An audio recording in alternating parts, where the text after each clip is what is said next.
Glasgow is one of the most polluted cities in Britain. One of the major problems Glasgow is facing is the air quality.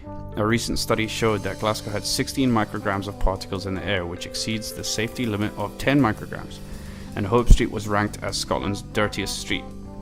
Bad air quality is caused by many different contributing factors. However, the main cause of air pollution is transport vehicles, such as cars and buses. I spoke to Andy Moat, the Principal Officer for the Carbon Management Team at Glasgow City Council, to get his views on the subject. It's down to transport and traffic, which is exacerbated by the canyoning effects of buildings. So it's partly relating to, in these particular areas, it's partly related to the geography of the city, geographic nature of the city, and also how particular areas, and streets in particular, are used. It has to be said by buses for the most part.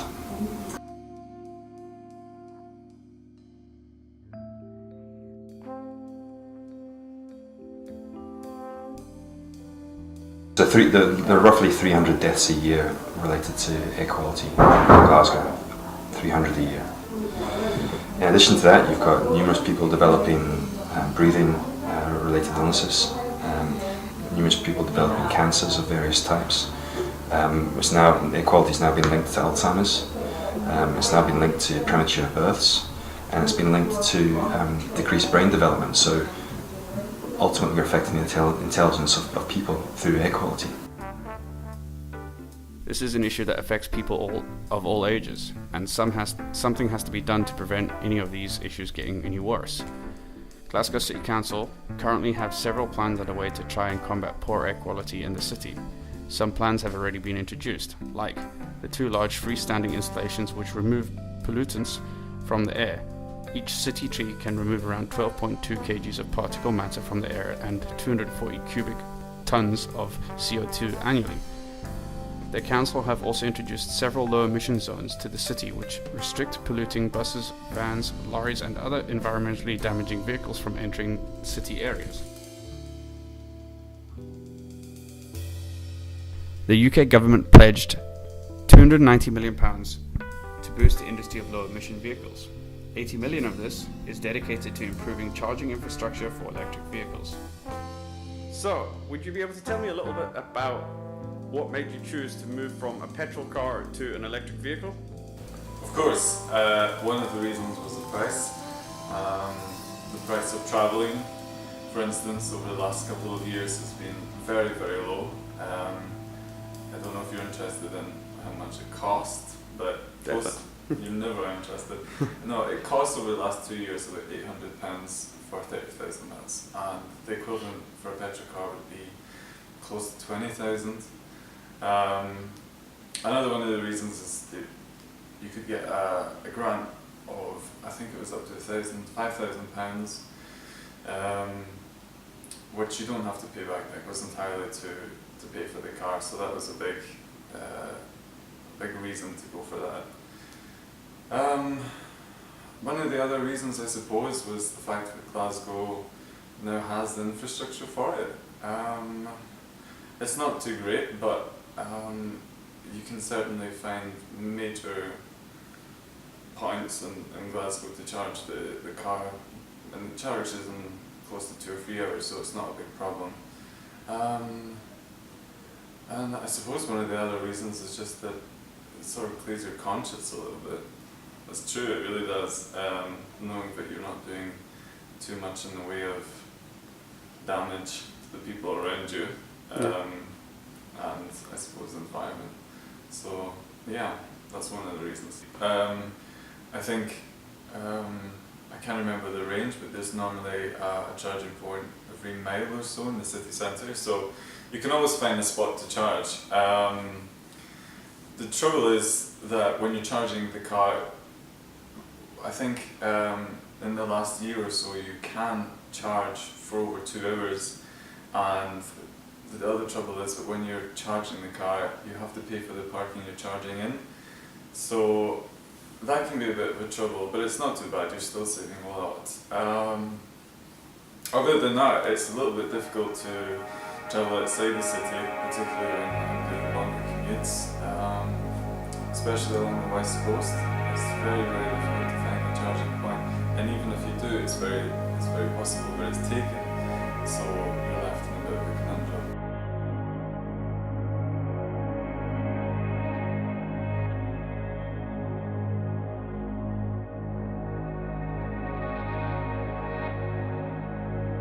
ScotRail is currently undergoing major changes.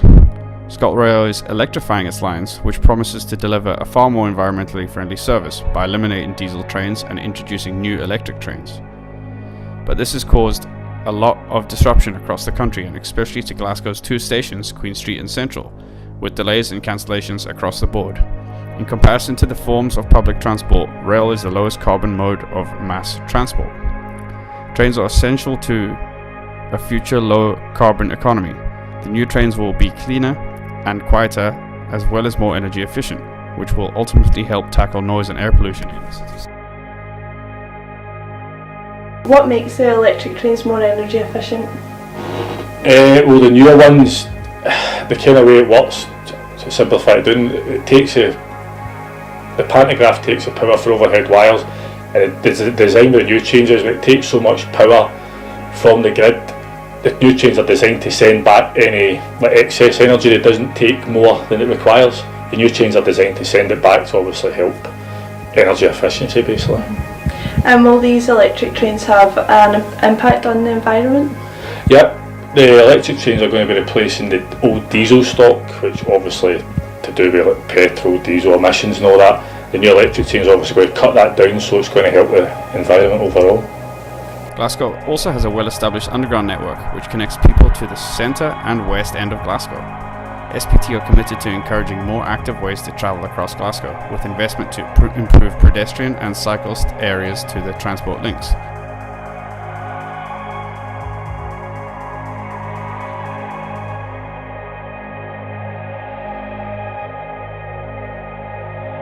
Buses are also doing their best part to help the environment. First Bus is Glasgow's largest bus operator. In late 2018, they launched their new eco-friendly buses.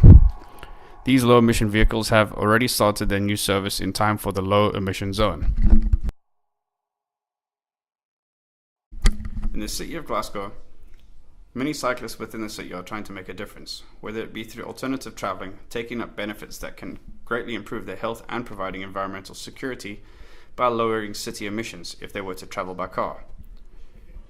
From the years of 2009 to 2017, a survey was conducted within Glasgow City Centre to monitor cycle activity on a 2-day period, and by 2017, the survey concluded that there were approximately 4,654 cyclists entering the city, whereas there were 4,357 cyclists that were cycling out of the city.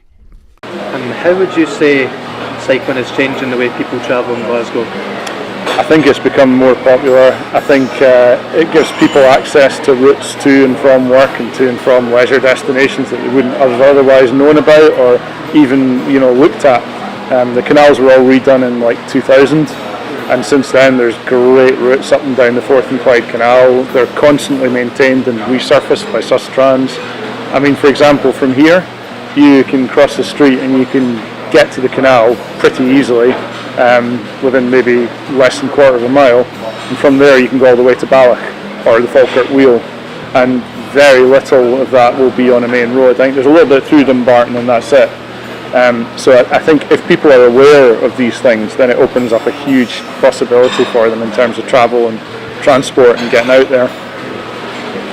Good. And how would you say how has cycling personally impacted your life? Well, I started back up with cycling about 2009, something like that, and bought a really cheap second-hand bike, started cycling everywhere and started to really enjoy it, just got bitten by the bug. Now, obviously, I work with bikes and I cycle around 20 miles a day, so it's 10 miles each way for my commute, and it's great. It's a really good way to get in and out of work. It gives you a chance to clear your head on the way to work and on the way home, so you're sort of fairly well relaxed and in good frame of mind. It's good for your mental health. In terms of the environment and cycling within the city, would you say that Glasgow's council is doing enough to impact climate change? No. I'd say, given that Sustrans are the people that manage the canals and stuff like that, I'd say they're doing more of a better job. You know, Cycling Scotland as well. Maybe, you know, they're doing, you know, their part. But in terms of, if you look around the city, I mean, there's not really much in the way of cycle lanes. Like I said, there's the odd little bit of road that's like, you know, if you look at the bottom of Argyll Street, prime example, there's a great little cycle lane, and it must be about, I don't know, 200 yards long, if that, and then it just disappears. And when you go across under the bridge, Central Station, there's nothing on the other side of it. So, I mean, you know, it's what are you supposed to think with that? You know, it's if that continued all the way through the city, it would be brilliant, and there'd be a lot more people using it. But I think the main thing that puts people off cycling in the city is that, you know, there's not any cohesive or decent routes like that, you know. There is plenty of cycle path, most of it is Sustrans though, so I think they could do a lot more. And also in terms of what I was saying before about people's awareness and their skill sets for cycling and signalling and things like that, that could be done, and that wouldn't take a lot of effort or cost a lot of money to address that.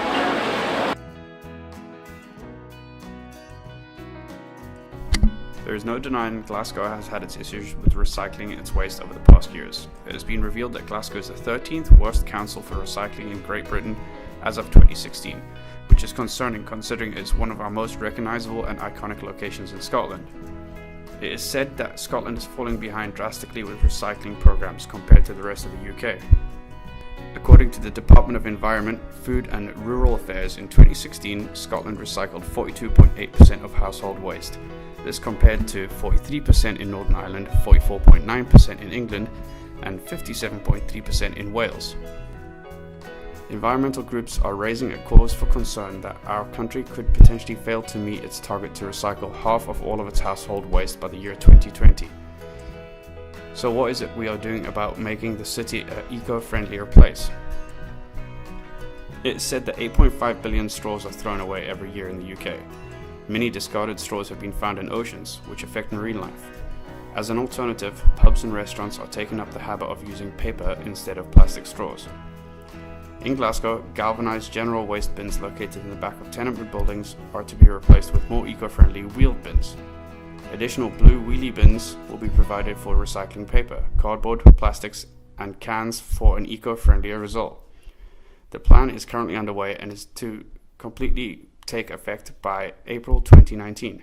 The council provides a 24-hour street cleaning service where they continue to pick up litter all around Glasgow to keep the city streets clean.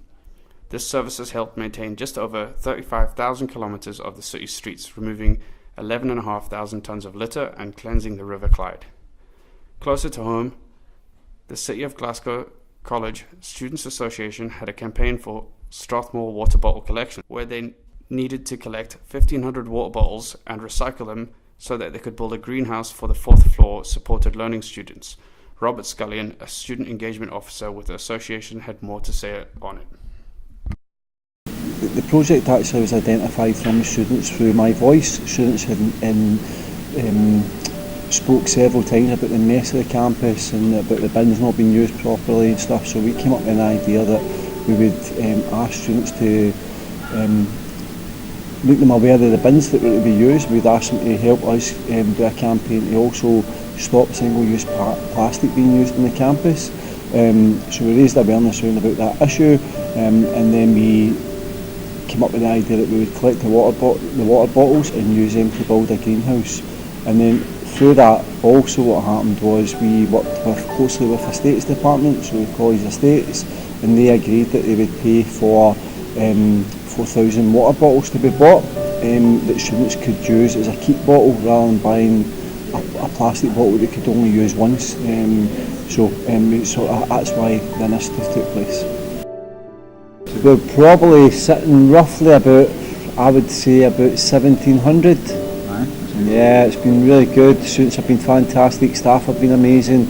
Everybody's embraced the sort of challenge as well, and as you'll see behind us, the bins, there's still bottles coming in just now, so we are hoping to start the build this week. We're still waiting on the way the bottles will be connected. They'll be connected through a bamboo pole, So all the other timber's been bought, all the other galvanised materials and stuff's been bought for it to be built. We're only waiting on the bamboo poles for the bottles to be fed through. As soon as that happens, I reckon we're good to go. So what NQ Construction students will be building the greenhouse, which will then be placed on the 4th floor in City, and then that will become a learning environment space for our supported learning students who will use it to plant vegetables and things that they'll use in their cooking classes throughout the year.